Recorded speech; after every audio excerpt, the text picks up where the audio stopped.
এতদিন ছেলেটার প্রতি চিন্তা ছিল, সেটা আবার দুশ্চিন্তা হয়ে গেল। কেমন চিন্তা? না এইবার ছেলেটা বাড়ি ফিরবে তো, ফিরলে সুস্থভাবে ফিরবে তো, ফিরে আবার আমাকে বাবা বলবে তো।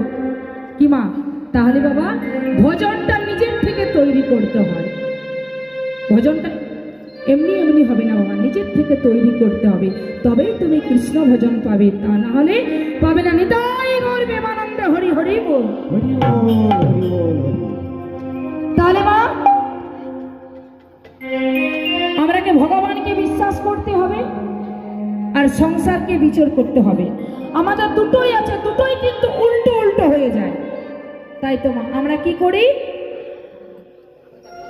ভগবানকে বিচার করি আর সংসারকে বিশ্বাস করি। তাই পদকর্তা মহাজন আমার কি বললেন? যার ভগবানে বিশ্বাস নাই সে কি বলবে বাবা? যে চৈতন্য চৈতামৃত মিথ্যে, কি বাবা বলবে তো? আর যার ভগবানে বিশ্বাস নেই সে তুলসী মহারানীর ধার ধারে না। ধারে কি বাবা? বাবা যার বিশ্বাস নেই তার বিচার আছে, তর্ক আছে, যুক্তি আছে, কিন্তু ভক্তির বড় অভাব, ভক্তির বড় অভাব। বলুন না বাবা, ভক্তির বড় অভাব। তাহলে বাবা যে মিষ্টি খায় সে তার স্বাদ জানে না, আর যে স্বাদ জানে সে তো তার ব্যাখ্যা জানে না। জানি কি বাবা?